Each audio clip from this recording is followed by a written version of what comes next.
he unzipped that body bag. He started feeling around for a pulse, didn't feel any. Completely opened my eyes to why we're here on Earth, and truly understanding that Earth is a school and it will never be a courtroom.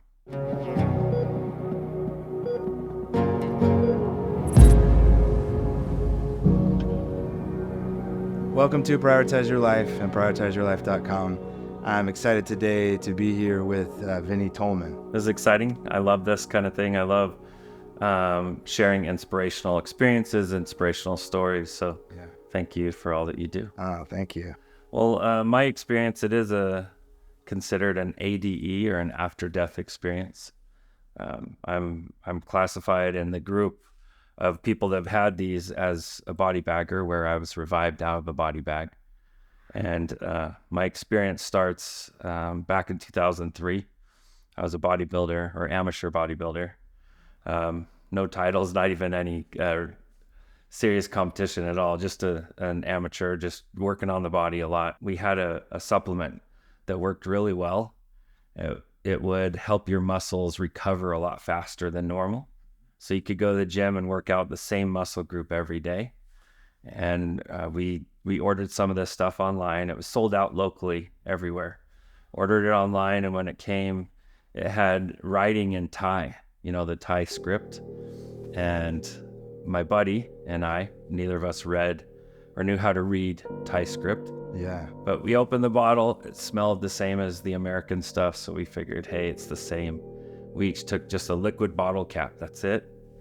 And that's normally all you need, and that's going to help your muscle recovery much faster. Yeah. So we both took it, and within minutes, we could feel that this was different. I could feel a coldness going over almost from my heart area down the rest of my body. And later, in my life, I've had surgery. And when they do IV anesthesia, that's exactly what it feels like. It's like going to the heart first and then spreading. That's what I felt. I felt like that coldness coming over. Yeah. And so I knew something was wrong. So did my buddy. We decided to go down to a little local burger joint that was open for breakfast. We went down there. This happened January 18th, 2003 in the morning. We go down to this place. We barely make it in. I make it directly into the bathroom, and it's a single-use bathroom, so I lock the door. Just out of habit, single-use bathroom, you close that door, you lock it. As soon as I got in there, just the world was spinning on me. I felt like everything was spinning. I fell back and passed out, collapsed on my back. And it was there that I started to vomit. I aspirated, and I died right then and there on that floor. And the next thing I know, I am now looking down at this scene from above, and I am seeing a dead body. But there's no way it was me, because me was up here, looking down. It was not even possible for me to even think that could have been me. I just thought, this is interesting. I'm now sitting up here watching this. It almost felt like I was in a very comfortable chair watching a movie, but watching the whole scene from above. And I watched this ambulance crew. It was already there by the time I was in this space where I was looking down, and the ambulance crew was dealing with my buddy. He had walked in the restaurant, collapsed on the first booth and vomited, same as I, but he was on that booth. A manager saw what was going on. He called emergency services. They got an ambulance there. They took him away, and I was watching them, wheel him away on a gurney and put him in the ambulance. And I tried to follow that ambulance. And as I tried to follow, I only made it about a half of a block. And then I felt like this pulling back. And so now I was back again, hovering over this scene at the restaurant. And I kept looking, kind of centered on this dead body. I just felt horrible for whoever this was, that nobody knew that he was in there and he was dead. I could hear the thoughts of everyone in that place, including, customers and guests. I could hear the cook in the back. I could hear the manager, even his assistant manager. I could hear her thoughts. It was just very odd. And I had worked in the movie industry, so I thought this is very interesting that a director of photography or a director would decide we're going to shoot this from above and have the viewer hearing everyone's thoughts. I thought that was just such a weird choice. But I also thought, that's kind of artistic. So maybe I'll interpret it differently as this plays out, as I'm watching. And I hear this one customer, he kept thinking, like, why is that bathroom still locked? And he kept going and trying to use that, like, open that bathroom door. And it wasn't locked, it was locked. He couldn't open it up. After like the third try, he went to the manager and said, hey, can you open that door? And he did say, I think there's somebody in there in trouble because I keep hearing a phone ringing in there. And sure enough, the manager opened that door and found a dead body on the ground. He called emergency services.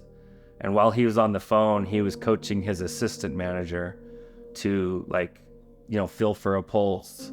And as she was feeling for a pulse, she even felt like around the neck area, it was, covered with vomit, with sick. So it was disgusting to her. But as soon as she touched the skin, she like recoiled back and she's like, he's cold. It's cold. And as soon as the operator on the phone heard that, they said, you know what, just secure the room, make sure nobody gets in there. We already have, medical services coming as well as police. So, they waited a few minutes. It was very quick, right? Pretty much right after that, only maybe 3 to 5 minutes from my perspective. A second ambulance was there. And yeah, this crew was a 3-man crew. Those are kind of rare, but this one was a 3-man crew because there was a brand new guy, a rookie, and he was kind of shadowing the 2 veterans. And they came out. The 2 veterans ascertained that the body was dead. They did try to do some chest compressions, trying to see if they could get any sign of life. They couldn't. So they did pronounce dead on arrival, or DOA. And they sent that rookie in to go get a body bag. They, rolled out this body bag, got the body into it. They did do this little packet thing where they cut like a section of the skin, and I don't know what they're doing, but they also did all of that. All of this was going on, and I'm just feeling like horrible for whoever this is and their family, and thinking this is such a horrible thing. But the whole time I could hear this rookie. The rookie kept saying to himself, this sucks. Like, why can't we keep doing something more for this one? And he kept telling himself in his mind, why are you even doing this job if they're not going to let you do this job? Because he wanted to do more. But the veteran medics are like, nope, this is what you do. You follow protocol. You do this. You attempt this for this long. If there's no response, you attempt this. If there's no response, you pronounce dead on arrival. Yeah. So that was a frustrating thing for him and for me, because I was siding with him. Like, why aren't they trying harder for this guy? They went ahead and bagged the body. They had the rookie watch the body in the back of the ambulance. And his job was just to sit back there on this little jump chair that folds down. He was sitting there just kind of babysitting the body while the other 2 medics went around and they were asking for like witness statements, like basic witness statements. They went ahead and they got all that cleared up, got some statements. They went in to the ambulance, and right as they're about to pull away, a police officer showed up. And so the head medic, he got out, and they exchanged some information. And from my perspective, it looked like he was giving him some paperwork too, or a copy of the paperwork. And the police officer cleared them, yeah, go ahead and turn this body into the medical examiner. And so that's what they did. They drove down the street about a block and a half, and they were on their way to the medical examiner when right at this about block and a half mark down the road from the actual death scene, the rookie medic, where he was sitting in the back, he started to actually have light, real light, start to glow out of him, out of his heart space. It was as if there was a really bright, like, floodlight inside of his shirt. That's what it looked like to me. And as that light started to grow, it was growing, and then I heard really loud, "This one's not dead." And I feel like he heard it too, or he received that message somehow. Because when you're kind of riding as a passenger in a car, you kind of have like a relaxed energy as you're riding. And when that message happened, he went like this, and he went rigid, like, "What was that?" And then I heard his mind say, that was your imagination. You made that up. And the next thing I know, they're now another half block down the road, but the light is even brighter now. It's grown from his waist to almost above his head, where light is like coming out of him. And now for a second time, that voice came and said, "This one's not dead." But it came so loud and so strong. It was as if he couldn't deny it this time. So he went ahead, he unzipped that body bag. He started feeling around for a pulse, didn't feel any. But he had, to get down to the groin area where we have a major artery on our bodies, he had to undo a couple more straps on that body bag. He undid those straps, felt down there, and as he was feeling for that artery, that big artery, he made contact with the femur bone, like the actual bone of my leg. And when he made that contact, I felt, where I was sitting, watching this whole thing, I felt a spark, like I jumped. And even though, technically speaking, I wasn't in my body, I was attached enough that there was something there. And he jumped too. So we both jumped as soon as that spark, that little spark was felt by both of us. He jumped and kind of flinched a little. But to him, that was enough of a sign that he was going to go ahead and break protocol and try to resuscitate this body. Well, that's something you're not supposed to do. Yeah, especially a rookie. Yeah, especially a rookie. The other two medics didn't notice right at first what he was doing. But as soon as he hooked up the defib machine and started making all the alarm bells, they looked back and they're saying, "Hey, what are you doing? You can't do this. You're going to get fired. This is against the law. This is against protocol. You have to treat a dead body with certain respects. You can't do this kind of stuff." And it was as if he didn't hear them at all. He went ahead and let the defib machine charge the body or hit it with electricity, the heart area with electricity. And the body jolted, but that was it. There was a jolt though. The second time, he went ahead with the second shock. With the second charge, there was a single heartbeat, and then it was back to flatline or no heartbeat. And then the third round, he went ahead for that third round, and instantly, as soon as the shock happened, there was a steady heartbeat. And one of the miracles, because I feel there's multiple miracles in my experience, just many. Yeah. One of the miracles to me is the fact that he followed that prompting and broke protocol. Yeah. Because I wouldn't be here speaking with you. Yeah. At least not in physical form. But so he was my saving angel on this side of things on Earth. He was the one who broke protocol, put his brand new job on the line. Later, I did find out he did get in quite a bit of trouble, and he transferred a lateral transfer to a different department as a fireman medic because of all this. So for him, he felt that was enough motivation. But that's kind of where my story begins, is right there where I died and they brought my body back. I still didn't know it was me. I thought for sure this was some type of kind of multi-experiential entertainment of some sort. I didn't understand what it was. Yeah. I just knew that I was very involved with my emotions and my heart with everything that was going on.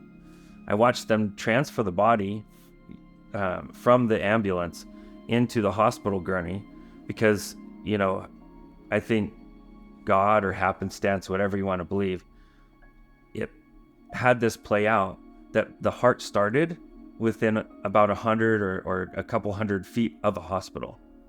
So they were right there, that when the heart started, they were able to route directly into this hospital. And they were able to get the body in, get a team there, a trauma team ready to meet it. They were working on, all of the different systems of the body. There was a lot going on. The body was going into full seizures and vomiting, more things coming out of the stomach. And as that was all happening, I just felt this was not good. I felt horrible for whoever this was. But I also knew that somehow I was involved. I didn't know how that yet, though. As they brought the body into the hospital, because of the seizures, they had to strap the legs and the arms down so that they could work on the different systems that they needed to work on. And as they strapped the legs, I didn't feel anything. As they strapped the right arm, I didn't feel anything. But I'm left-handed, and as they strapped the left arm, I felt someone pulling my left arm down. And I resisted. I literally resisted. And I pulled so much so that I looked down where I was watching this body in this scene, and I watched the body break the strap that they were trying to use. And so then they had to come with a second strap, a big strap, and they put that one on the left arm. It looked just like the ones they put on the legs. And that's when I had this moment where what you're watching is you. And I felt such an idiot. Like, how could I have been watching this whole time, my own body in front of me, and not know it was me? Like, how is that possible? I felt so dumb. I felt so ignorant. And so as soon as I had those thoughts, like, this is you. And it almost like my mind voice said, this is you, idiot. And so I started feeling all these very kind of self-demeaning thoughts. And I actually started to see every little bad thing I did in my whole life. Everything. Even from a little baby, 4 or 5 years old, all the way up to that date at 25 years old. I saw everything bad, or anything that I had a bad intention. I saw what happened, but I also saw it from the perspective of those around me. And it was so weird because it felt like only a few seconds, but at the same time, I saw it all, and I was very conscious of even the littlest things that I did that were not positive and that were negative, and the impact of those negative things. And then I started to have this feeling come into me, like, look at you. Look at what this is. Are you even worth existing? And that's when I started to feel this warmth. And the same way that when I first took that supplement and that coolness started to come over me, it was the opposite. It was warmth. And instead of coming from the front side of me, the warmth was coming from behind me, around my back, from about my lungs or my chest area. And this warmth just started to completely envelop me. And as it came over my shoulders, it's almost like you're getting a hug from a cloud. That's what it felt like. It just felt this enveloping warmth coming over me. Then I started to see all the good I ever did. And there was a lot. I did a lot of good things. But I also got to see that sometimes when I didn't even know I was doing good and making a difference for people. And I got to see kind of the butterfly effect of how they reacted and were able to go forth and put more good energy out into the universe. And that's when I started to recognize that the energy I was feeling was love. But the weird part is it was a love I had never felt before. Not in this life. I feel that we come from that love, all of us. And I missed it because as I felt it, I embraced every bit of it. And it made me feel like I was a missing piece from a puzzle and now I was being put back in the puzzle. I felt that that's the energy I was supposed to always be feeling my whole life. And as that love came over me, I recognized it was directionally coming from behind me. And it wasn't coming from looking at this scene, but it was coming from behind me. So I turned around. As I turned around, I see like I swear, you look like the Hollywood version of like God. Is this, white man with very pink skin, long white beard, long white hair, in a white suit, white pants. And the love that his eyes were giving me is better than all the good things on this earth added up together. It completely changed me just seeing him. And my first thought was, oh, this is God. And he just smiled and he goes, no, son, I'm not God. And I felt confused. It's like, but this is what I grew up thinking God was going to look like. And here you are. If you're not God, then are you Jesus? Like I was just trying to figure things out. And he said, no, son, I'm not Jesus. He explained, he said, Vinney, and this is a new thing for me. He was communicating with me and me with him without using our language at all. He said, Vinney, I'm here to be your guide. And I love you. I want to take you wherever you want to go. And he explained that those who love him call him Drake. And so I said, okay, Drake, this sounds good. And I repeated back to him, anywhere in the universe? Like anywhere? And he said, yes, anywhere. Anywhere in the universe you want to go, I can take you there. And I thought about it for a half of a millisecond. All my little boy sci-fi brain was thinking like, oh, this place. And then instantly I knew I wanted to go wherever this love was coming from. I was raised in a really rough upbringing, and I had a lot of brokenness in me, and this love was fixing it. It was actively fixing it as I sat there, and so I knew I wanted more of that. I wanted more of whatever this love is. And so I told him, I said, Drake, I want to go wherever this love is coming from, this energy that you're sharing with me. I want to go wherever that comes from. So he expressed that, this is an energy that we all have access to. We only get very limited versions of it here on Earth. And he described Earth as being a school. And we visited that later, but he said on Earth School, this kind of love is very rare and you only get small versions of it. But if you want, I can take you to your home. And I said, my home? How is that place my home? I came from Earth, and he explained that no, I didn't come from Earth. That my home, where he could take me, what we would call heaven, that's our home. That he could take me back there. And so we began this journey. I said, yeah, let's do it. Let's do this. And we began this journey. And, meanwhile, they did resuscitate my body. I was brain dead. And I was brain dead for 3 days. And while I was brain dead, I was having my experience with Drake. I got to learn some very beautiful principles that completely opened my eyes to why we're here on Earth, what we're doing here, what we're supposed to be doing. And not just that, understanding the rules of the game at Earth School, and truly understanding that Earth is a school. It's always been a classroom for us, and it will never be a courtroom. There's a lot of different people out there saying that we're here to be judged, kept, or thrown away, and that's not the case at all. Yeah, he explained that everyone here, if we make it to Earth School, just to make it here, we in the realm of existence and life, we're already the cream of the crop.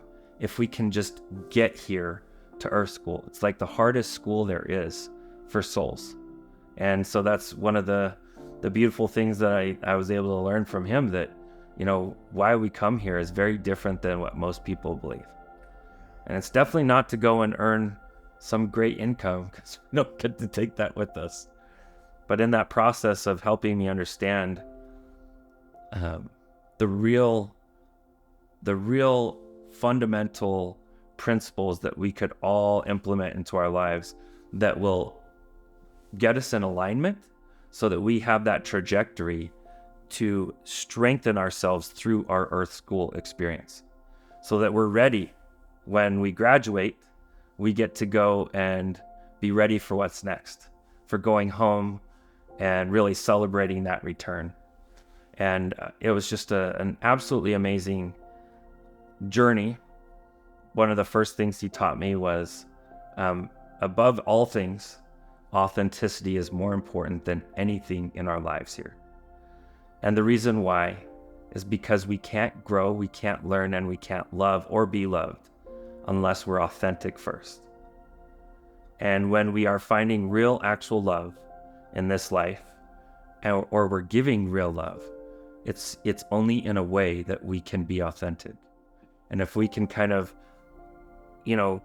bring authenticity into our whole being, that gives us the ability to build ourselves and grow at a foundational level in Earth School. But yeah, that was a big aha, that authenticity is so important. Yeah. Drake, he brought me through essentially 9 more, but 10 total principles that he taught me about. And he didn't teach them to me like, here's principle 1, here's principle 2. He taught me, he was just observing me and saying, okay, here's what we want to learn next. Here's what I want to show you next. And I didn't have to say that I accepted what he was trying to teach me. All I had to do is say I was willing to believe it was possible. That's it. As long as I was willing to believe it was possible, I could keep going with him. And we made it all the way towards this amazing, beautiful, just huge space. And to me, it looked like a planet, but it was far bigger than any planet in our system. Far bigger. It felt like you could probably put 1 million Earths inside this space, but it also looked like a sun. Yeah. And all the light was coming from it, yeah. The place that we were going, our destination. And as we got closer and closer, I could see that it was from far off, it was like white light coming off of it. As we got closer and closer, it's almost like I had to adjust my light. As we got closer and closer, I was extremely excited. I started just getting like this little kid energy coming out of me as we got closer and closer and closer. And I didn't understand why I was getting so excited. I was just trying to figure it out, actually, right as we touched down and came down. We had come down, there was this huge mountain, very, very large mountain. I feel like the mountain itself was as big as our planet. And we're coming down, and we actually touched down. Next to this mountain, there was like a little lake and a little river and this big forest, and then these buildings. The primary building was this big building that we were coming down almost within like a half mile of it, or maybe even a quarter mile of it. We come down, as soon as my feet touch the ground, the first thing I think is, oh wow, I have feet. Because, I now knew that I was dead, but I was looking down and seeing my toes. I could see my toes. And I saw that my toes were coming down and touching grass. And the second that grass touched me, I was instantly flooded with this light. And it was coming from the grass itself. And it was more of this love that Drake had been showing me.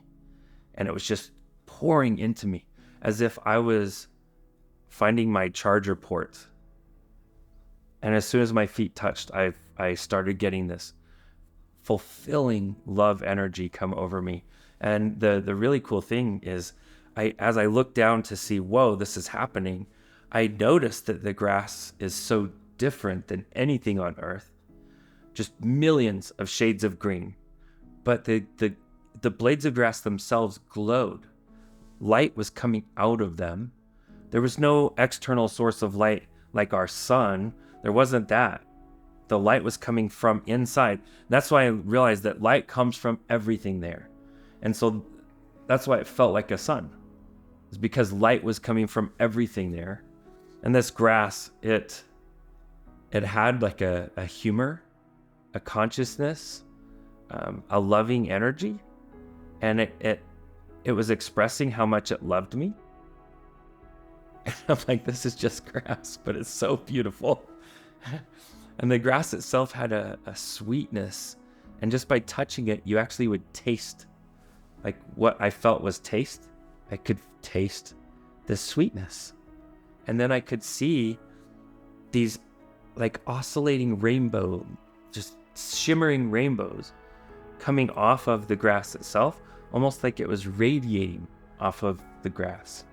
And then there was a very beautiful, it felt like a concert, but like at a micro level, you could hear just this beautiful tone coming off of the grass. And I was just flabbergasted. And Drake just kind of sat back and was just smiling and watching me. And I kept looking to him like, can you see this? Do you believe this is happening? And I'm freaking out. And he's just laughing. He's having fun with me. And he lets me calm down a little bit. And then he goes, Vicky, if you think the grass is great, let me show you flowers. And I about lost it. I'm like, there's flowers. And I was now touching the petal of this flower where I was looking down into the middle of it. And I could feel the same energy, but even more beautiful than the grass. And at such a higher level of love energy, even coming off of that flower. And as I was just trying to take this all in, Drake came back and he says, there's also trees. And I was like, there's trees. So then he did kind of the same thing. He let me plug in to the trees. And when I say plug in, I mean, he allowed my consciousness through the grass. I was back in the grass and connect to what is the trees. And I recognize that the trees themselves they feel that they're living beings. They feel that they have their own consciousness, their own energy to themselves. And these trees themselves, they just live at a lot slower level than us. And so we feel that they're like planted in the ground, but they feel like they could walk if they wanted to. You know, they have just this sacred energy about them, pristinely sacred energy. And as I was plugging into them, I could connect to this supreme consciousness. And it was the collection of these trees in that area. And they were expressing to me how much they love me. And I'm sitting there thinking thoughts like, why me? And they said, because you're you. And then they explained that that's how they love all creation. Every little piece of creation, they absolutely love this way. And so they, expressed and tried to show me things I couldn't understand. But as I was feeling and receiving all of this, that's when I noticed there was this building. And I had noticed it coming in, but I didn't notice it, meaning that as I started to notice what it was, I could see that it was this huge, vast building. It was built out of one piece of marble, the entire building. Like everything on that building was built out of this one huge slab of marble. And I could feel that there was this beautiful supreme consciousness in the building itself. And Drake was trying to help me understand what the building was. And the best I can ascertain is that it is some type of like university or place of higher learning, a place where people can go and learn true history, true knowledge, unbiased and unconvoluted or patronized or ruined, like true knowledge. And it was a place that I watched people as they would go up to a doorway, they would have to match the energy of that room and then the doorway would actually form in the wall. They would go in, and then as soon as they would go through, it would just be sealed, as if it was almost like it was liquid, the marble itself. I could feel just this overwhelming divine presence coming over me from all of these things. And it was like I had to put all these puzzle pieces together. And as I was recognizing that there was this just supreme presence there, and that I had connected to the grass version and the flower version and the building version, the trees version. And actually right before the building, I did have the water actually came over to my toes, and it asked me, the water itself asked, "Do you want us on you?" And I said, yes. I felt as that supreme love that was coming even from the water. It was washing away and healing every bit of trauma or damage that I had received in this life. And I got to feel like a wholeness that I had never felt before.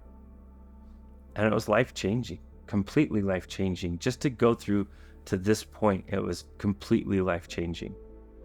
And that's when I was just full of love. I was grinning so big. I was so happy. And I was looking to Drake like, "Drake, this is so amazing. You know, thank you for bringing me here. Thank you for allowing me to come to my home. I now know it was my home. I didn't know it was until I got there, but I recognized it was my home. I couldn't remember being there before yet, but I know if I had stayed long enough, the memory would have come back that I had come from that place." And as I was just expressing this love to him, he came over to me and he looked me in the eyes and put his arms around me and gave me this hug. And as he did, he helped me understand. He expressed to me, he said, "Vinney, this is going to be really hard, but it's going to be worth it." And with this hug, I felt like what came out of us, the two of us as we hugged, was the energy of 100 suns. It was this like boom, like really strong energy, like pulsated out of both of us as we hugged. And I got to realize a divine principle, that when you're able to come together in unification, in true divine love of each other and service of each other, that the power within both of you is amplified and unlocked. That's what I felt happening just from a simple hug. If every single one of us could get one of those hugs, there would never be a war on this planet ever again. We would care for each other every day, no matter what we look like or what lifestyle or anything. We would care so much about each other if every single one of us could get one of these hugs in our life. And it's something that changed me for the rest of my life till now. I'm literally a different person from before my experience. I live differently. I care about people differently. And as I was feeling all this, I then started to hear a prayer being given over my body. Now, meanwhile, I was brain dead for 3 days. And each one of those days, there was visitors coming in and visiting, my body while it was in this coma. And my brother, that third night, he had his own kind of come to Jesus moment where he realized that this is serious, that something needed to change in the spectrum of prayer or sending your desire to God, because this is serious. Like, I wasn't waking up. And after 3 days, the doctors were saying, "Hey, he's not coming out of this. He's likely never going to come out of this." He had even given my brother this pamphlet about looking into palliative care, which is what you do when someone's in this position. And that really hit home for him. And he decided, you know what, I'm going to come. I'm going to do this prayer over him, this blessing over him. and I'm going to just put everything I got into it. And he did. I heard it as loud as if he was saying it directly in my ear while I was in heaven. And I heard him tell my body to be made whole and to come back to my body. And as he completed that prayer, that blessing, I felt instantaneously brought back to my body. In the real time of it, though, my brother had said this prayer at 10 p.m., right around 10 p.m. I woke up at 1:11 in the morning. So only a couple of, few hours after that, I woke up and I felt fine. I literally felt fine. I woke up and first thing I thought was, why am I here? Why am I in a hospital? And my brain was still trying to figure out where I was. And as I was figuring all that out, I was extremely claustrophobic. So everything I had on me, including catheters, IVs, I yanked it all off. Everything. Even, I won't tell that story. But I'm telling you, it was painful, but it needed to happen. I couldn't have anything touching me. I couldn't even have the little finger socket thing that for your heart or whatever. I couldn't have any of that touching me. But you just had like one of the most freeing experiences. Yeah. You just like everything else. And to me, this is what it feels like. It feels like, our soul, our spirit is as big as like a whale. In real life, it's huge, right? And then to come back into this body is like trying to put that whale in a sardine can.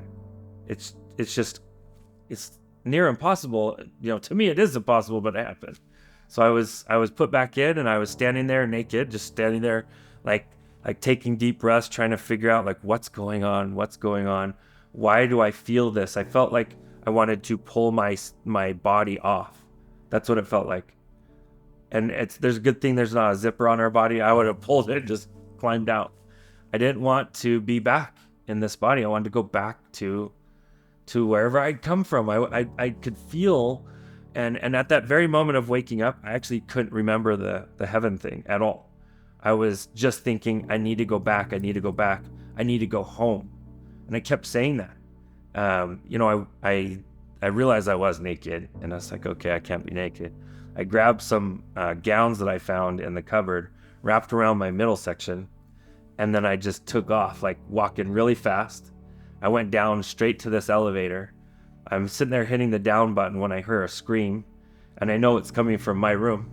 So I knew one of the nurses, had found that there was no coma patient in there, no brain dead guy. There's just a bed and a bunch of sensors. Some of those sensors I even pulled out of the wall. So she was freaking out. She thought maybe somebody came and stole the body. And I'm sitting there hitting down. I'm like, open the door. I just wanted to leave. I wanted to go home. What I felt was home. And then as a second nurse came in there, she saw that there was nobody either. She came out and she looked down the hallway and saw me, and then she screamed. And then the other nurse came out and saw me, and then she screamed. And so I knew at this point I was caught. I couldn't leave. I had to stay. So I did. I stayed until I could self-release or release on my own cognizance.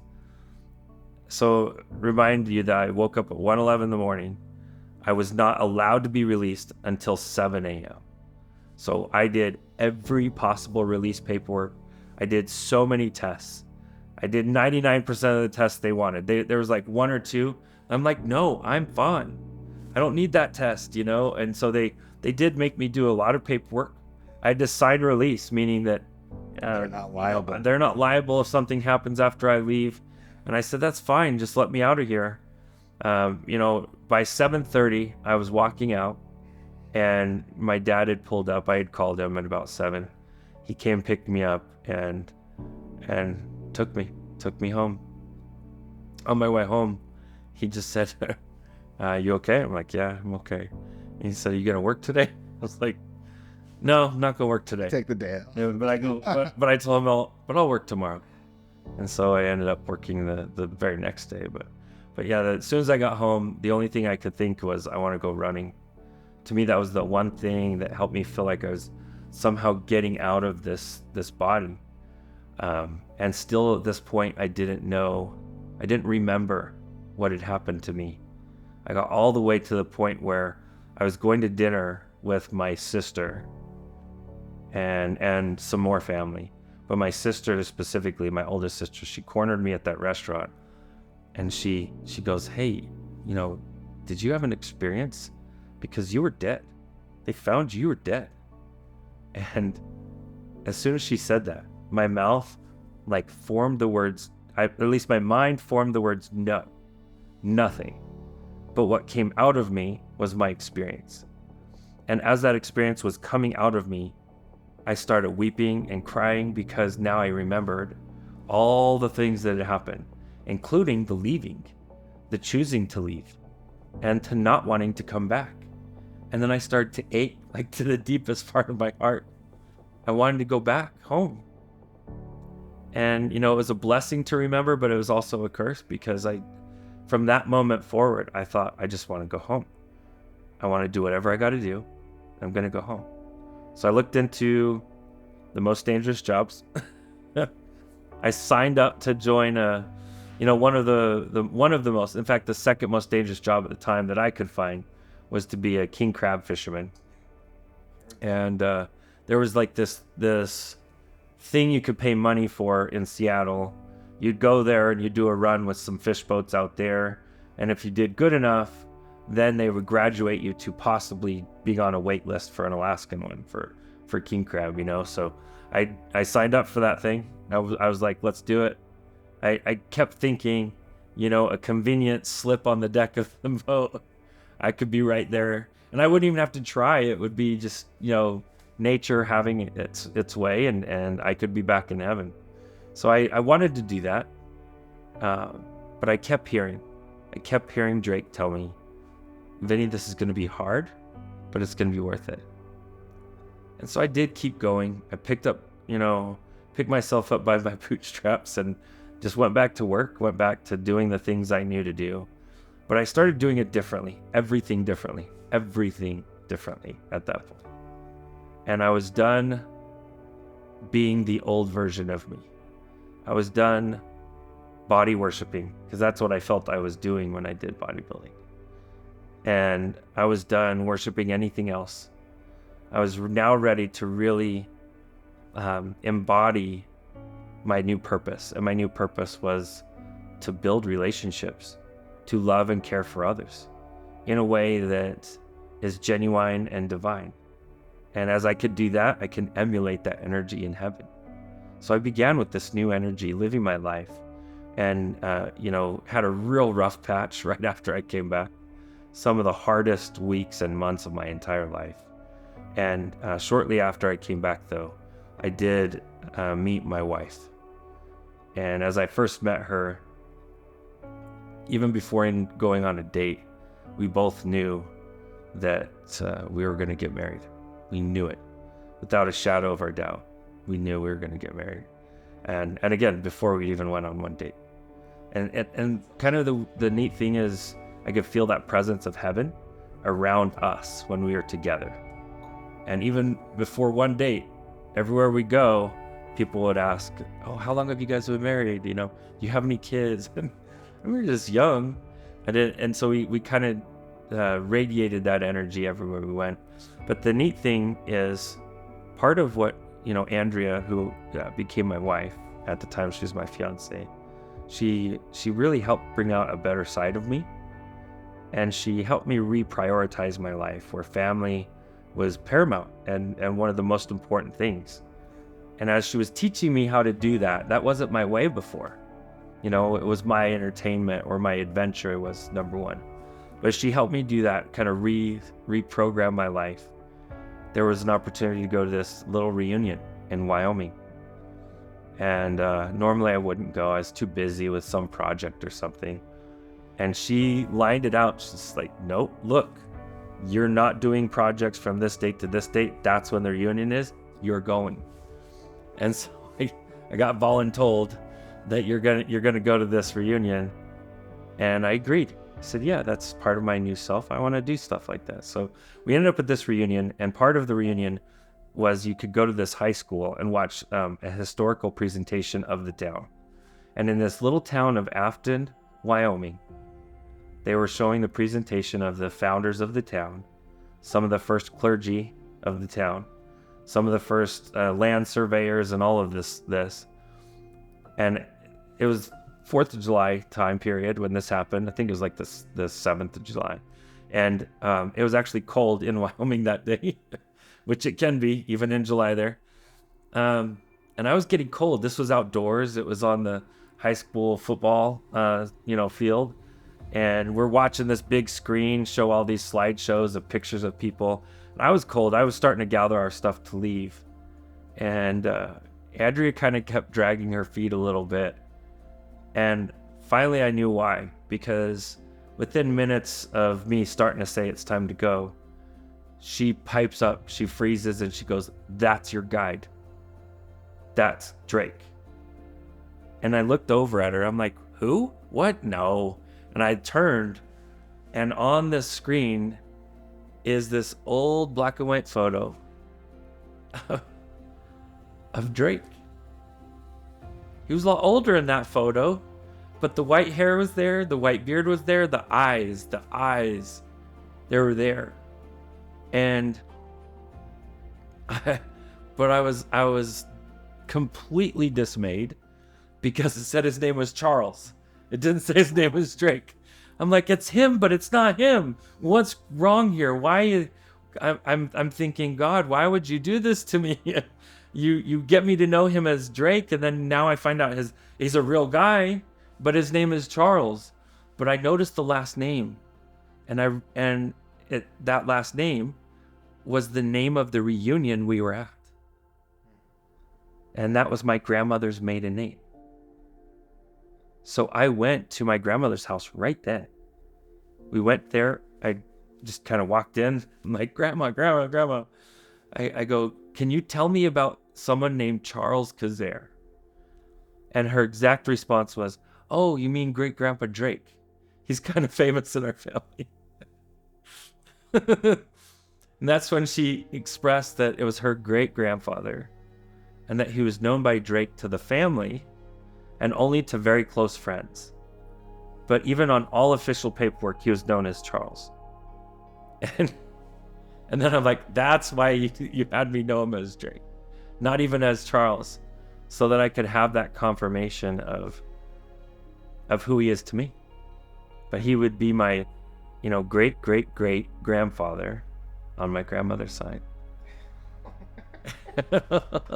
But funniest thing, Kay, I got chills on that one, man. the coolest thing is the way Andrea knew who it was him is I had been describing him for months to her. Sure. We had many late night conversations just talking about what he looked like and what I felt he meant for me, and we were just still trying to figure out who he was.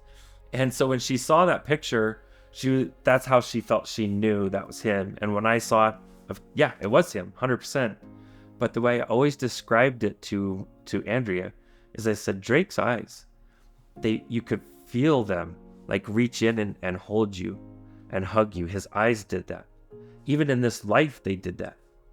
And I asked my grandmother at a later period when I had a lot of time to spend with her before she passed away. And I asked her, do you know anything, attributes, anything you can tell me?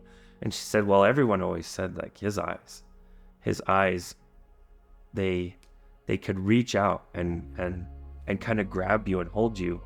And not just that, she felt like people couldn't lie to him because his eyes would not allow it, because he genuinely loved people. And it was a beautiful experience. And I'm so grateful that I didn't believe what some of the doctors told me, because some of the doctors did tell me this is your imagination. Don't, be very careful about following anything you perceive, because, a brain that's been oxygen deprived that long, it's going to have some ramifications. Yeah. And so I moved forward with my life. We got married shortly after that experience, and we've been just building our life since. There's a lot more to our existence than what we see here.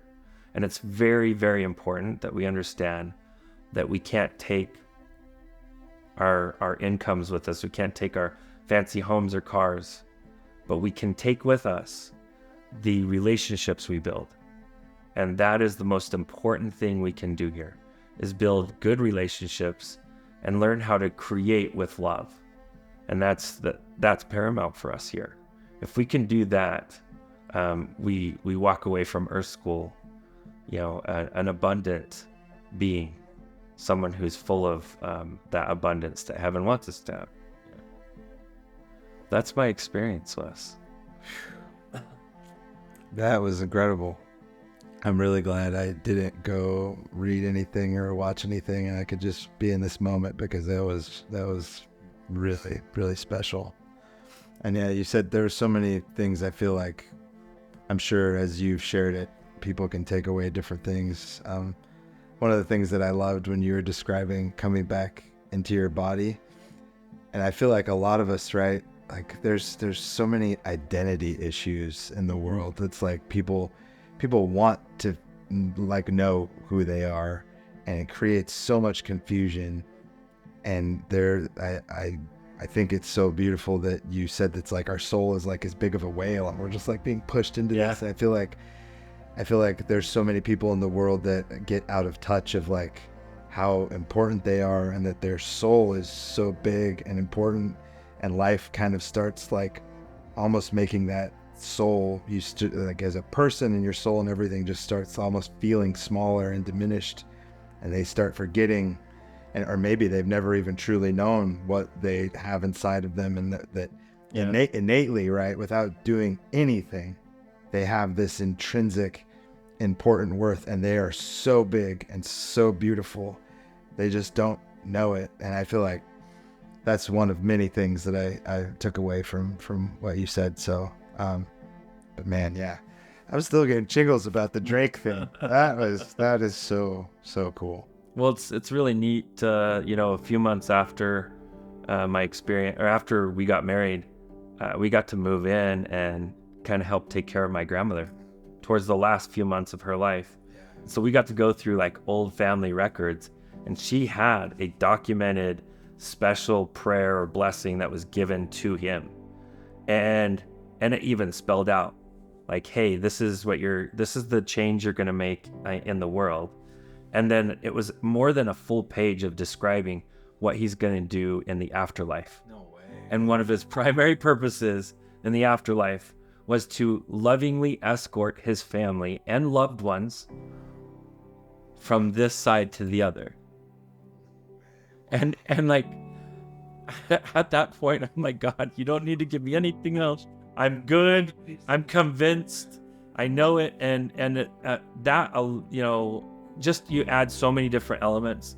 And since then, being the changed person that I am, I'm more in tune. I'm more sensitive to energy, of every kind of energy. I'm very in tune with that. And it helps me know when there's someone that needs help, and they don't have to ask for help. I can typically go and ascertain who and help them, in different ways. And to me, that's a beautiful way of bringing heaven back here, because, we don't need to use our words to communicate there. If someone broadcasts the energy of help, then help just arrives, because we love each other so much there.